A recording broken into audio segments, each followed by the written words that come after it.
the games, actually. Yeah, good segue. And a good segue Very right fun into stress segue. and not stress. The Saints should be super stressed based upon the way Drew Brees looked in his return. Now, we'll give him some leeway because it was his first game back from injury of having like 11 ribs broken. Right.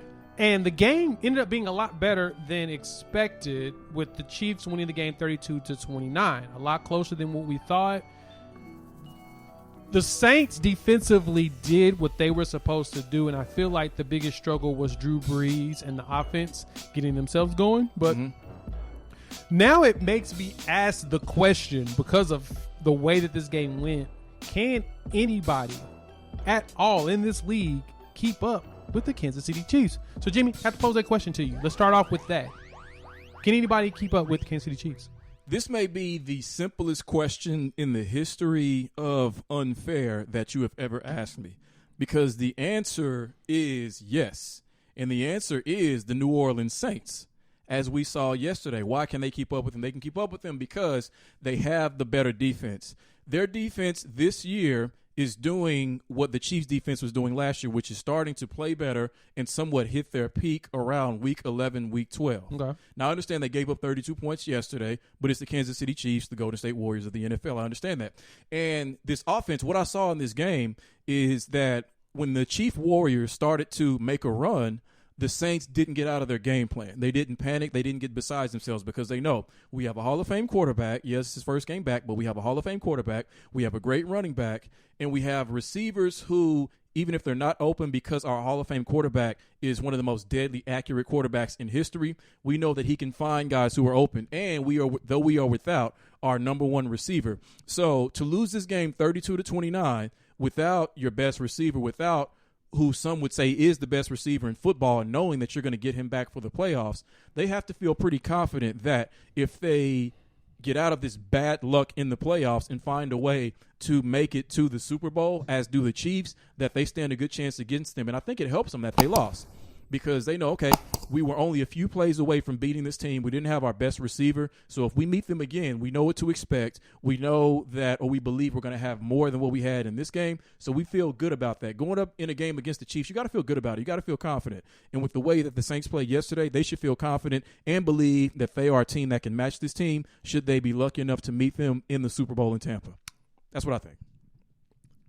I don't believe that you're wrong in that assessment. The only issue that I run into with the way the Saints played is that their quarterback was Drew Brees. Yes. That's an issue. If your quarterback, I mean, I get that he just came back from injury, but I'm not sure, was his injury his arm?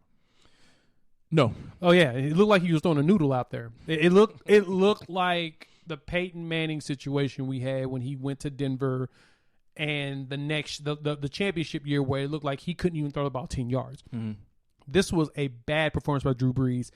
Even as deadly accurate as he is, I think he started the game like 7 for like 24 almost, something like that. It was ridiculous. It was bad. And that interception was ugly. He looks washed. He's starting to look that way, similar to what I talked about with Tom Brady on certain plays. Now, Tom has had a way to wheel his way back into it and hit certain throws, but for the most part, they both look like old men. They look like they're hitting either 40s or hitting their 40s.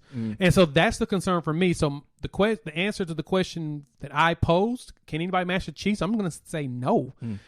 And I say that because the Saints defensively did a really good job. They held the Chiefs to 4 yards per carry, 41 carries and 179, mainly because the Chiefs were running clock.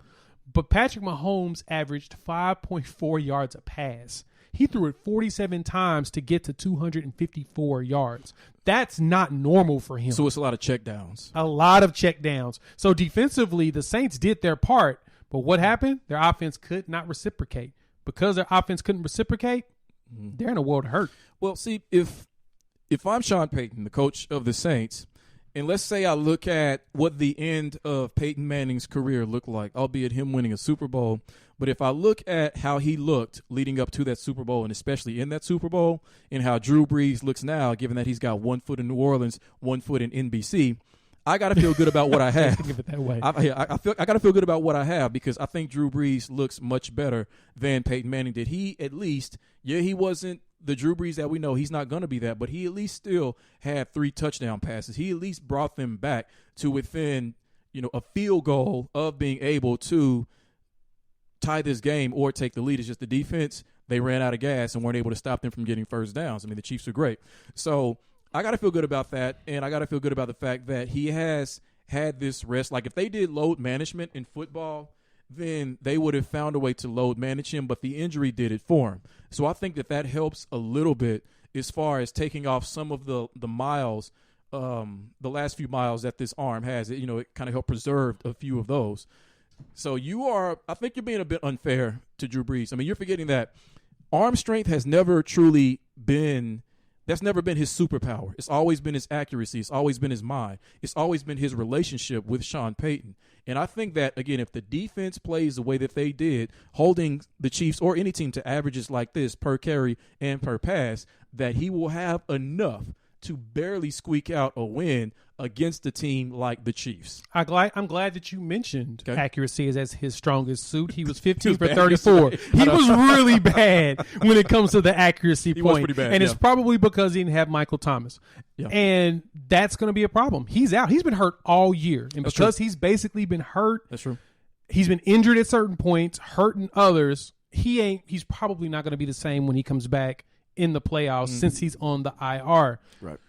Time of possession. This is what's going to hurt them. Is if they let the Chiefs or any team in the playoffs have a 41-18 time of possession, your defense is as great as they are will be gassed and they're going to be Is that done. what it was? Is that what it was? Yes, the Chiefs had the ball 41 minutes where the Saints had it 18. That tells you a lot. Now that makes the defensive performance look even more amazing. Oh, the Chiefs had this ball for that long and only scored 32 points. And they scored basically a touchdown every quarter. Right. That was the struggle in this game. So, the Saints should be worried.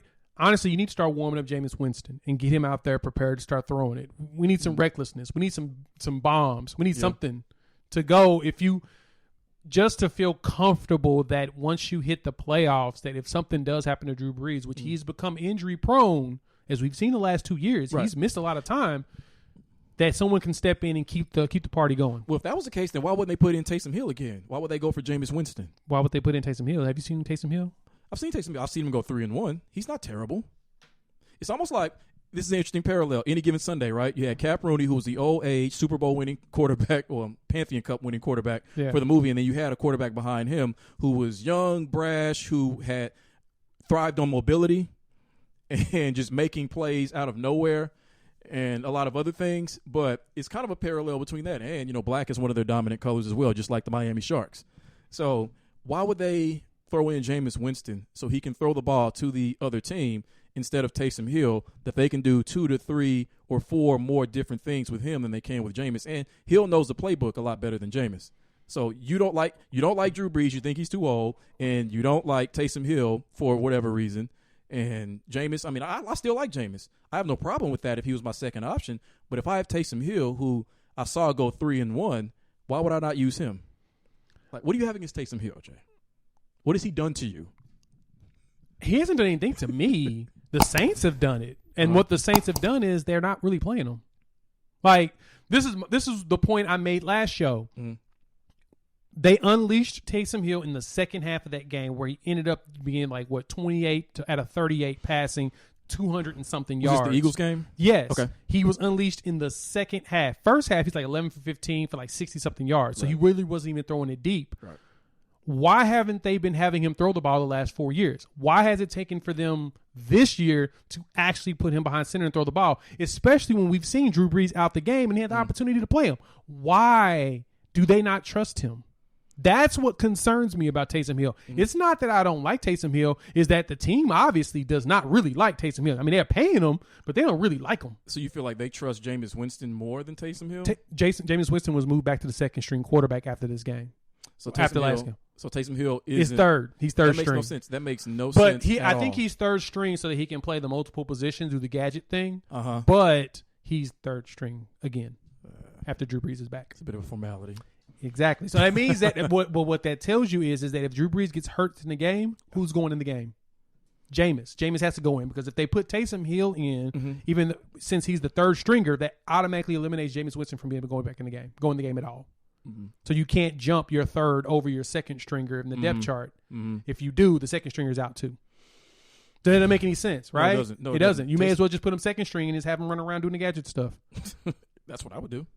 I don't know. I mean, but am I in a position to question Sean Payton and what they're doing? Yes, you are. Yes, you are. I guess I am. I mean, when you observe it, we have questions.